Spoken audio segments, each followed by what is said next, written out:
Shalom, selamat sore ibu-ibu yang dikasihi oleh Tuhan Yesus. Selamat datang di ibadah kategorial ministry GPPS Jamaat Sawahan, ibadah kaum ibu. Baik, sebelum kita mendengar kebenaran firman Tuhan pada sore hari ini, mari kita berdoa. Bapa kami di dalam kerajaan surga, kembali kami datang ke hadapan hadirat Tuhan. Sungguh kami bersyukur jika pada sore hari ini kami bisa masih diberi kesempatan untuk mendengar kebenaran firman-Mu. Tapi sebelum kami mendengar kebenaran firman-Mu, mari Engkau jamah tanah hati kami, jadikan tanah hati kami tanah hati yang subur, gembur, sehingga ketika firman Tuhan ditaburkan tidak lalu begitu saja, tapi boleh tertanam dan akhirnya bertumbuh menghasilkan buah yang manis, buah yang sedap, yang bisa dinikmati dan dicicipi oleh siapa saja yang ada di sekitar kami, dan mereka mempermuliakan nama Tuhan. Mari urapi kami, urapi pendengaran kami, urapi mata kami, dan kami siapkan hati kami, pikiran kami untuk mendengar kebenaran firman-Mu. Dan di dalam nama Tuhan Yesus kami berdoa dan menyambut firman Tuhan pada sore hari ini. Haleluya, amin. Ibu-ibu, apa yang akan ibu-ibu rasakan ketika suatu saat Presiden menelpon melalui staf kepresidenan dan berkata bahwa Presiden akan datang menemui ibu di rumah? Kira-kira apa yang harus ibu-ibu siapkan dan lakukan? Pastinya kita akan mempersiapkan diri sebaik mungkin, terus kemudian membersihkan rumah, bila perlu direnovasi, dicat ulang. Terus siapa sih yang tidak mau bertemu dengan Presiden Republik Indonesia? Bila perlu ketika presidennya datang, kita selfie, kita foto bareng. Terus kemudian bukan hanya itu, fotonya kita cetak mungkin 10R, 20R, dan kemudian kita kasih figura dan kita taruh di rumah kita, di ruang tamu kita, agar ketika orang masuk, ada tamu datang ke rumah kita, mereka akan melihat ada foto kita bersama dengan Presiden. Mungkin juga cerita ini kita akan ceritakan ke anak cucu, kepada siapa saja yang bertemu dengan kita. Itu kita ketemu Presiden saja, betapa bangga dan senangnya kita. Bagaimana kalau kita itu bertemu dengan Tuhan? Apa yang engkau rasakan? Kalau kita ketemu dengan Presiden Republik Indonesia, kita begitu sangat bangga, begitu sangat senang. Apa perasaan teman-teman, apa ibu-ibu yang dikasihi oleh Tuhan ketika bertemu dengan Yesus, Sang Pemilik kehidupan ini, Sang Pemilik segala sesuatu, Pencipta langit dan bumi, dan segala sesuatu ada di dalam tangannya. Bagaimana perasaan ibu? Senang, takut, gentar, atau biasa saja? Tapi mari pada sore hari ini tema firman Tuhan berjudul Encounter with God, atau perjumpaan dengan Tuhan. Nah, itu terambil di dalam Kisah Para Rasul pasal yang ke-9 ayat 3 sampai dengan ayat yang ke-9. Saya akan bacakan buat ibu-ibu sekalian.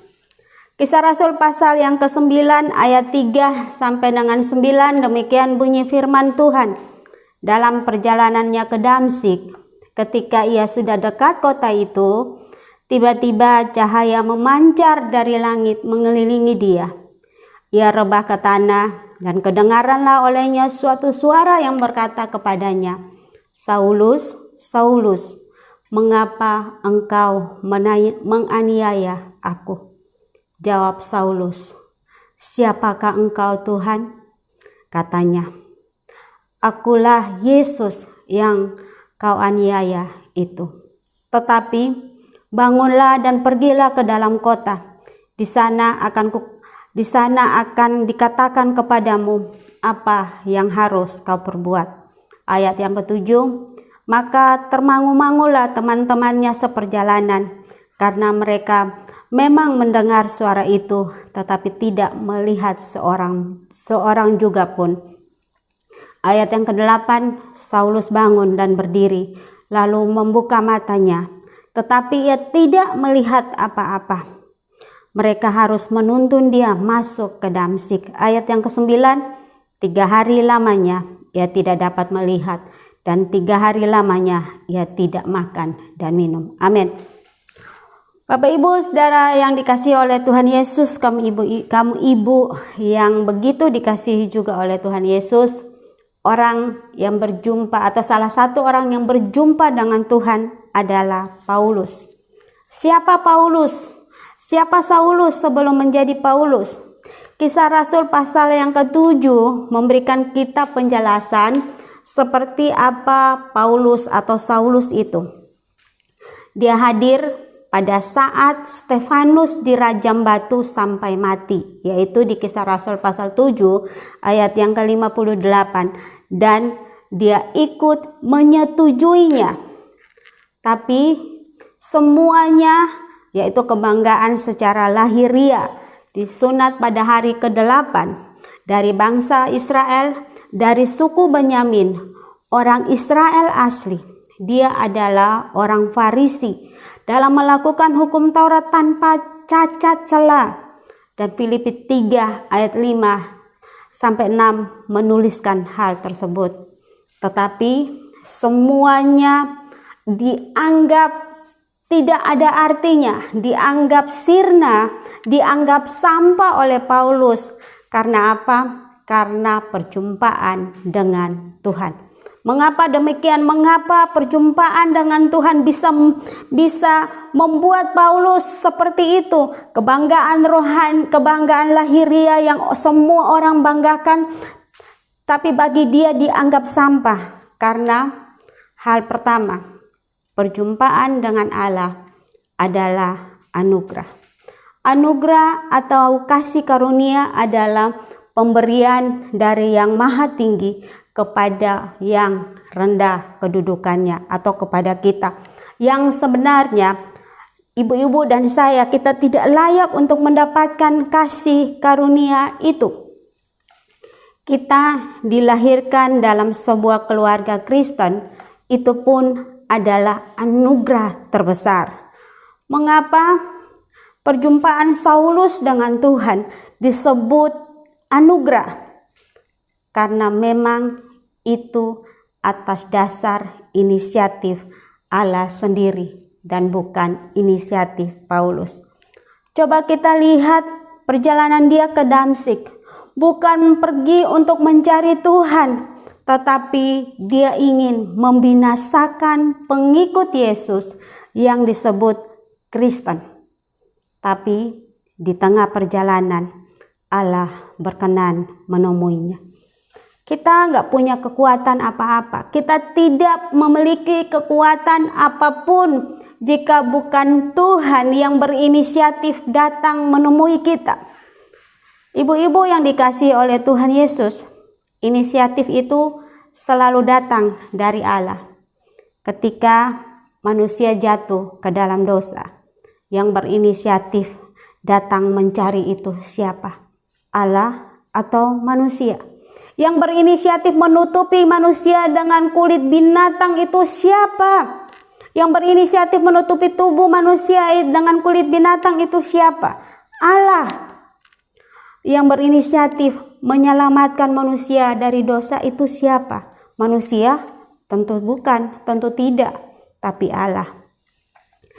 Tanpa kematian Yesus di atas kayu salib, ibu-ibu dan saya, kita tidak bisa berjumpa dengan Allah.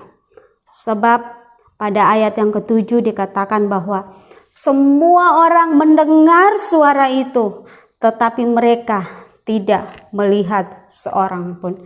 Disebut perjumpaan dengan Tuhan adalah anugerah, sebab hanya Saulus sendiri yang mendapatkan kasih karunia, yang melihat cahaya seperti yang tertulis di dalam ayat yang ketiga.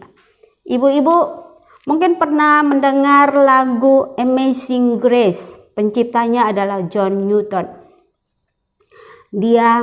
Lagu ini dihasilkan karena dia diselamatkan atau dia berjumpa dengan Tuhan di tengah badai yang menghantam kapalnya. Dia hampir tenggelam, kapalnya hampir karam. Di tengah badai yang begitu luar biasa antara hidup dan mati, Tuhan datang menyelamatkan dia. Kita nggak punya andil kalau bukan anugerah Allah. Oleh karena itu, kita tidak perlu menjadi sombong ketika kita bisa melakukan hal ini dan hal itu untuk Tuhan. Dan kita merasa bahwa kita itu berjasa, kita telah melakukan sesuatu untuk Tuhan. Kita tidak perlu membanggakan diri, karena kalau bukan Tuhan yang memberikan kasih karunia anugerah kepada kita, maka kita tidak bisa melakukan hal tersebut. Hanya karena kasih karunia saja yang memampukan kita bisa melakukan ini dan itu bagi Tuhan. Kalau Tuhan tidak memberikan kasih karunia-Nya kepada kita, maka kita tidak bisa melakukan apa-apa. Allah lah yang berinisiatif mencari dan menyelamatkan manusia. Oleh karena itu, kita tidak perlu merasa sombong, merasa lebih dari orang lain kalau kita sudah melayani Tuhan. Kalau kita bisa melayani Tuhan, itu karena anugerah. Ada sebuah lagu bahwa semua itu karena anugerah. Kalau aku bisa melayani, kalau aku bisa melakukan sesuatu untuk Tuhan, kalau aku bisa berkata-kata lidah, aku bisa melakukan segala hal yang nampak bagi orang lain tidak masuk akal, tapi kita bisa melakukannya dengan segenap hati, segenap jiwa untuk Tuhan. Itu pun karena kasih karunia. Dan hal yang kedua, mengapa Paulus bisa mengatakan bahwa segala kebanggaan secara lahiriah itu hanyalah sampah? Karena perjumpaan dengan Tuhan menyadarkan bahwa dia, ibu-ibu dan saya adalah orang-orang berdosa. Dan Paulus menyadarinya seperti yang tertulis di dalam 1 Timotius 1 ayat yang kelima. Ia berkata, perkataan ini benar dan patut diterima sepenuhnya. Kristus Yesus datang ke dunia untuk menyelamatkan orang berdosa. Dan di antara mereka, akulah yang paling berdosa. Kesadaran ini sama juga dialami oleh Rasul Petrus. Ketika Yesus menyatakan kealahannya, yaitu bisa Bapak Ibu bisa lihat di dalam Lukas pasal 5 ayat 1 sampai dengan ayat yang ke-11. Kisah ini dimulai ketika Yesus berdiri di tepi pantai Genesaret dan orang-orang melihat Yesus dan berbondong-bondong datang kepadanya. Dan Yesus naik ke atas perahunya Simon dan dia mulai mengajar di sana. Setelah selesai mengajar, Yesus menyuruh Simon untuk bertolak ke tempat yang dalam dan tebarkanlah jala untuk menangkap ikan.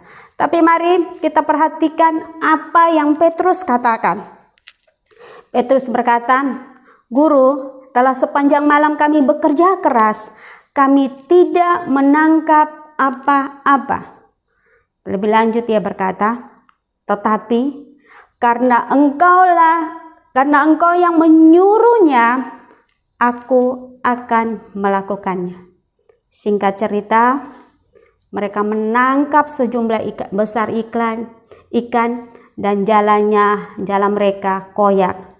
Mereka kemudian memanggil teman-teman yang ada di sekitar mereka dan mereka datang untuk membantu menarik jala tersebut. Kedua perahu itu terisi penuh dengan ikan dan hampir tenggelam. Dan melihat hal itu, Petrus takjub dan ia tahu bahwa yang bisa melakukan mujizat itu hanyalah Allah. Sehingga ia berkata, dia tersungkur di depan Yesus dan berkata, "Tuhan, pergilah daripadaku karena aku ini seorang berdosa." Apa yang terjadi itu membuktikan bahwa Yesus adalah Allah. Kesadaran ini juga perlu kita tanamkan di dalam diri kita. Seharusnya ketika orang berkata dia berjumpa dengan Tuhan, maka dia akan sadar bahwa dia adalah orang berdosa, orang yang membutuhkan kasih, pengampunan, pemulihan daripada Tuhan. Seharusnya ketika kita berkata, aku berjumpa dengan Tuhan, harusnya kita sadar siapa kita di hadapan Tuhan. Kita adalah orang berdosa dan Tuhan adalah Allah yang berkuasa, Allah yang luar biasa, Allah maha segalanya, dan membuat kita sujud tersungkur di hadapannya dan berkata, Tuhan, aku ini orang berdosa, aku butuh pengampunan, aku butuh belas kasihan, aku butuh kemurahan-Mu. Karena kita hanyalah orang berdosa, dan kita sadar hanya kasih karunia kita ada sampai saat ini. Kita diselamatkan dan kita hidup itu pun hanya karena kasih karunia Tuhan. Kalau kita masih ada, kalau kita bisa ada sampai saat ini, itu karena Tuhan yang berinisiatif mencari dan menyelamatkan kita. Kita orang berdosa yang seharusnya dihukum mati karena setiap dosa dan pelanggaran kita, masuk dalam penghukuman kekal. Tapi karena Yesus yang datang mencari dan menyelamatkan kita, kita bisa ada.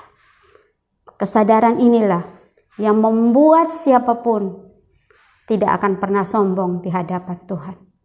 Kalau kita bisa dipakai dengan luar biasa, kita mungkin bisa membangkitkan orang mati, kita berdoa orang lumpuh berjalan, kita berdoa orang tuli mendengar. Itu karena Tuhan dan bukan karena kita. Kita hanyalah alat di tangan Tuhan.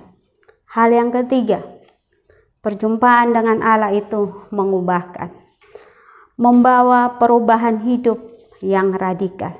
Apa yang berubah? Mari kita lihat pribadi Paulus. Ia adalah seorang yang sangat kasar.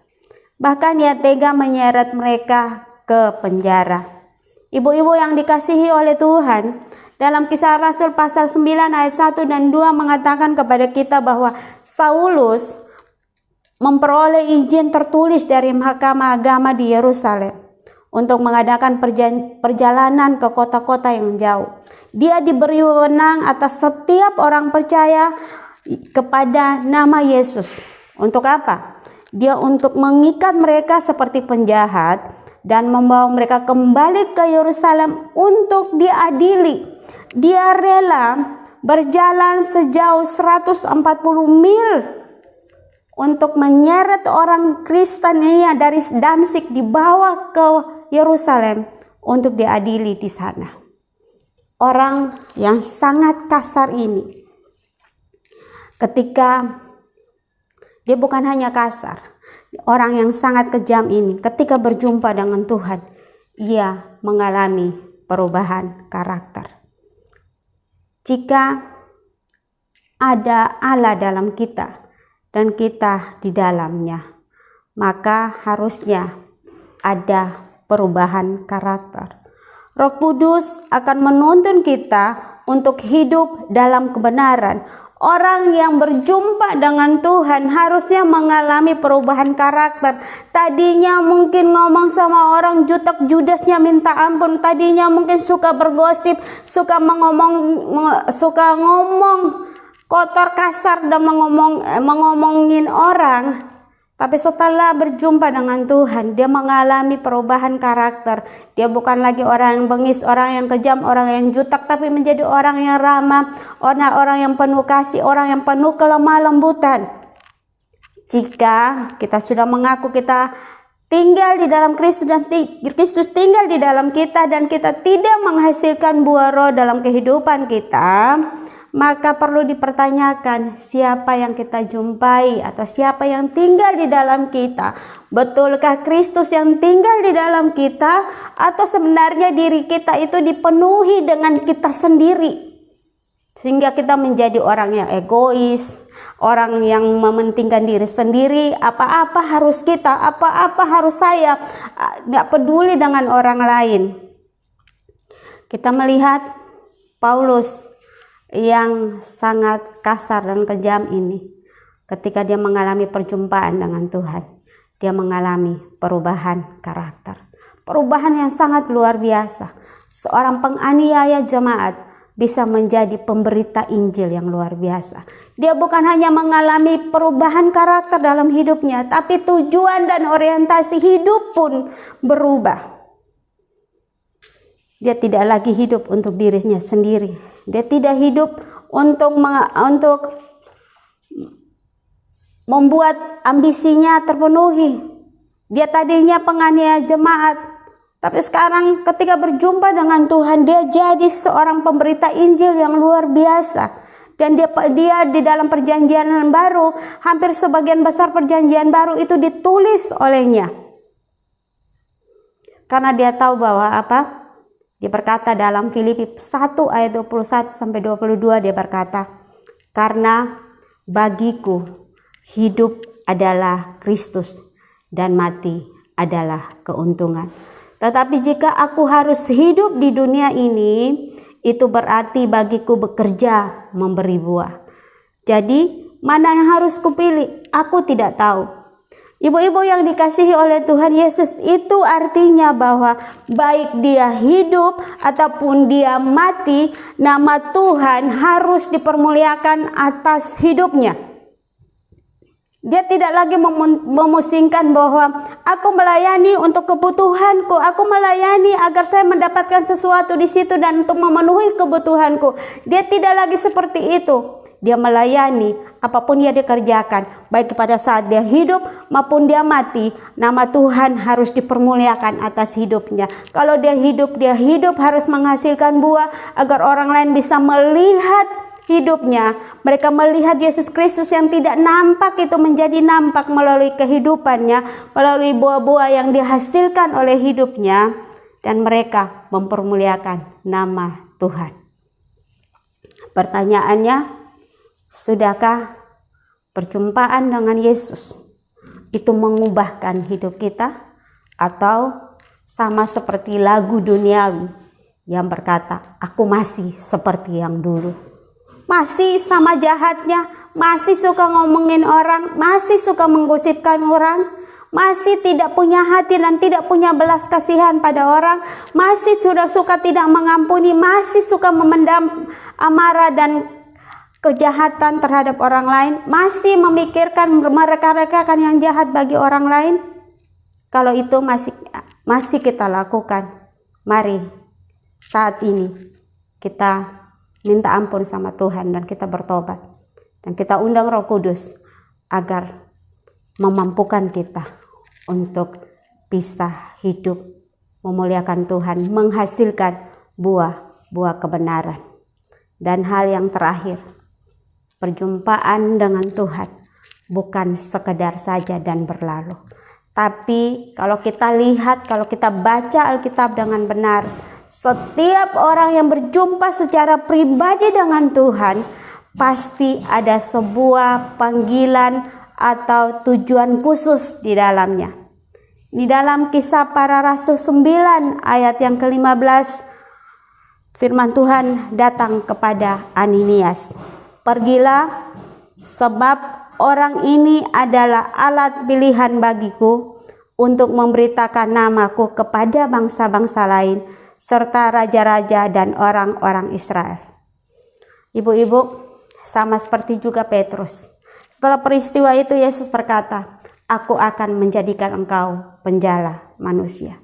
Yesus tahu dengan tepat siapa kita. Mengapa Yesus tahu dengan tepat siapa kita? Karena dialah yang menciptakan kita.